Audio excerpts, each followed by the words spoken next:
There are a couple of things that you must do first before you go to the WordPress site and download the software and then set up the settings and upload it to your website.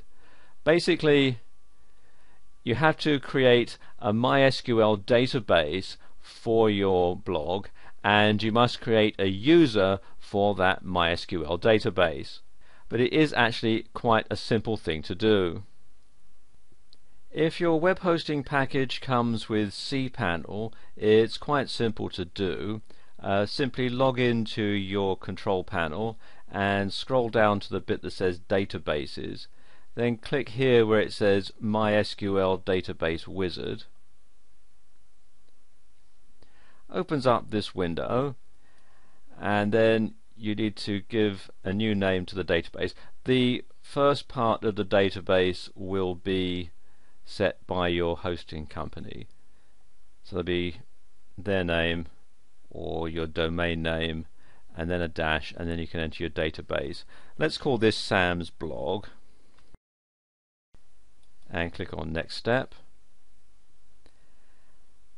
Then you need to create a username, and once again the username's prefix is going to be set by your hosting company. So let's call this Sam001. And then the password, you can enter your own password, or you can click here on password generator and it'll generate a password for you. You need to make a note of this because you'll need it later on when we set up the WordPress installation file. So let's just copy that onto the clipboard. I'm going to say I've copied the password to a safe place and click on use password. And there we go. Now I just need to copy all this information into a notepad file so that I can make a note of it and use it later on. So let's just do that. Let's open up Notepad. That's Sam001. Okay, now to save that. And then when that's done, simply click here on Create User to create the account. If your web hosting package comes with the Extend control panel, then the process is a bit simpler. What you do is come down to where it says Web Tools, click here on MySQL Databases,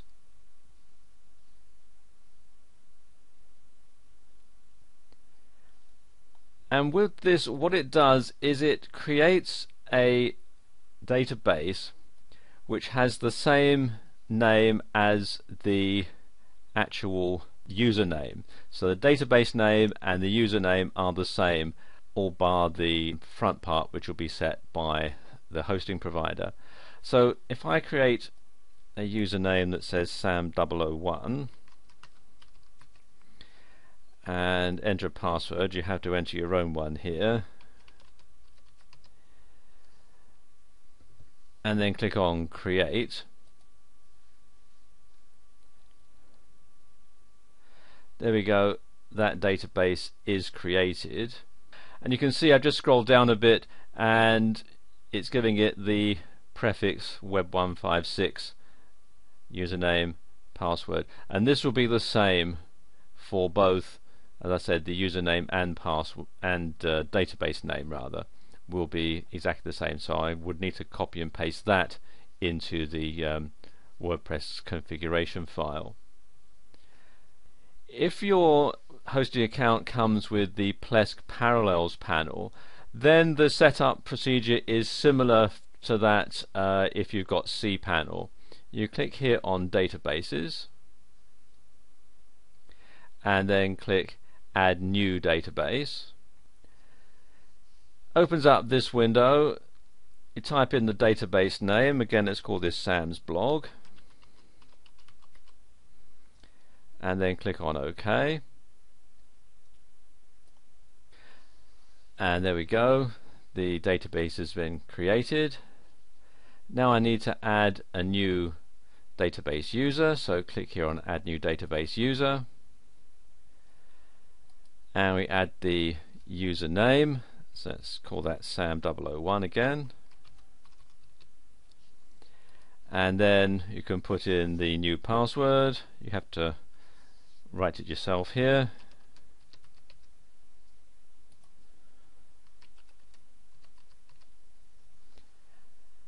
and then click on OK, and there you are. Now that's all set up. Okay, now your databases are set up. The next stage is to download the WordPress software to your computer's hard drive. So come here to this website, wordpress.org/download, and then click on the button that says download WordPress, and it will have the latest version. At the time that I'm recording this video, it's version 3.2.1, although it may be a later one by the time you come to watch it. So just simply click to download it to your hard drive. It's quite a large file. As you can see there, it's 3 megabytes, so it can take a while to download if you're on a slow connection. Just click there.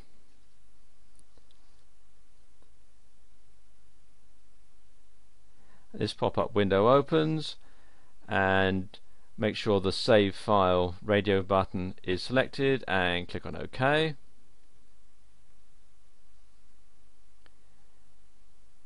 And you can see it's downloading now.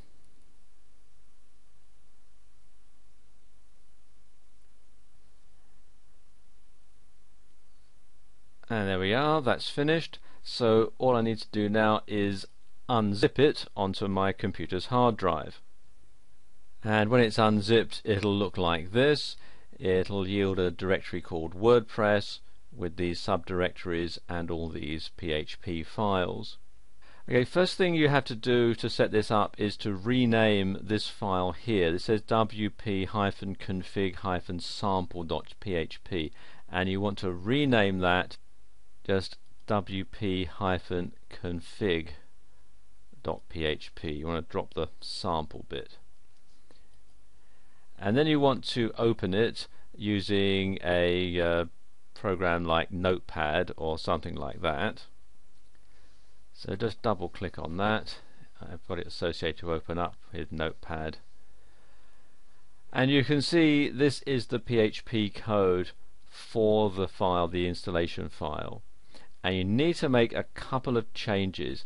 Most of the stuff here below here would not need to be changed, but you do need to change these settings here, the database name, username, password, and so on. Mostly your database host will be localhost, so you can leave that unless your server uses a different type of host name, and all the rest of the stuff here you can leave. And this is why you need to save the information as you set up the databases. So let's just copy and paste those in. We can have the database name there. Do right click and copy, and then I can just simply paste it in there. Keep it in between the quotes there. So that's one. Okay, next thing to do is to put in these authentication keys and so on. Now there is a quick way of doing this, and this is to generate your own phrases at this link here. So if I just copy and then right click, copy that, and now I just need to, I don't close that one now, I need to open up Firefox,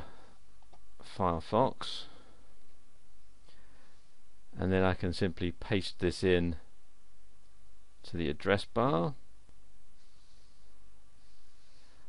and there we go, it's generated all this information for me. So I just highlight that and copy it, and then I can come back here and just simply paste this in as a block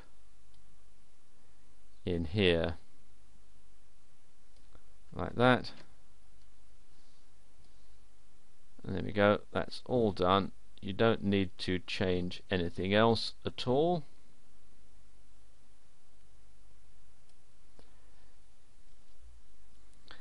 So I can now save that, do file and save, and now I need to FTP, you can close that, and now I need to FTP all this content here up to my web server. You can use the file manager in your control panel to do this, but it can be a bit tricky as you'll have to create all the folders separately and then upload everything into each separate folder. So it's much easier if you use an FTP software package. The one that I like to use is FileZilla, which you can download for free from this website here, filezilla-project.org, and it just makes the whole process that much simpler. And this is what FileZilla looks like when it's up and running. I'm going to create a new directory on the server to install WordPress into. If you're going to have it as the main focus of your site, then you'd want to upload it into the root directory of your site. So if you're just going to have WordPress on your site, you'd want to upload it into the root directory of the site. On this particular server, they call it HTTP docs. On most other servers, they call it public HTML. Okay, so I'm going to right click and create directory, and we'll call this WordPress, and then click on OK. And what I can then do is simply open it up, click on WordPress. You can see there's nothing there. FileZilla is actually a very easy type of FTP software to use. Once you've logged in, you'll find your remote site over here on the right and the local site here on the left. And what you do is go to the directory on your hard drive where you want to upload the information, and you can then simply highlight all of it. Click the first one, then do Shift and click, and that selects all of it. Then right click and click on Upload, and it will immediately start to upload the files that you've selected into the directory that you've selected on your hosting account.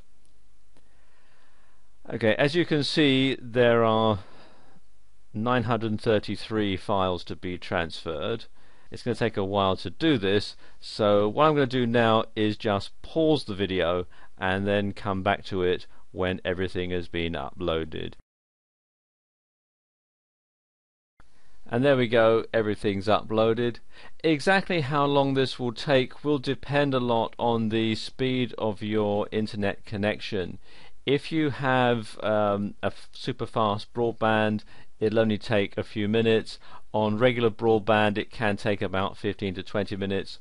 On a dial-up account, it can take a lot longer. In fact, there is such a lot of data here that your dial-up might time out and you'll have to reload it. But the good thing about FileZilla is it will tell you if any transfers have failed so that you can upload them again. Okay, that's all done, so all I need to do now is log off the server and log on to the setup for WordPress. Okay, you need to come here to this page, the installation page, which will be your URL. In this particular case, it's anothercompany.co.uk. If you've got it installed in a subdirectory like I have here, which is WordPress, you need to come to that and then wp-admin/install.php. If you're installing this in the root directory, of course, you wouldn't have the WordPress directory. You just go to your URL /wp-admin/install.php. Then you need to fill in this information here. You want the site title. Let's call this Sam's blog. Username, the default one is admin, and it's best to leave it at that. You can always add new ones later. You want the password, and then put it in again.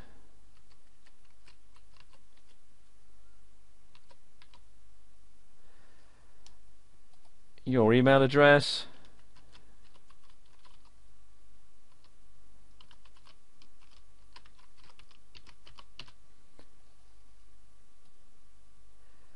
and then you want to either check or uncheck this box here, allow my site to appear in search engines like Google and Technorati. Good idea to say yes, and then simply click on this button here, Install WordPress, and there we go. WordPress has been installed, so I can click here on the login button, enter the username and password,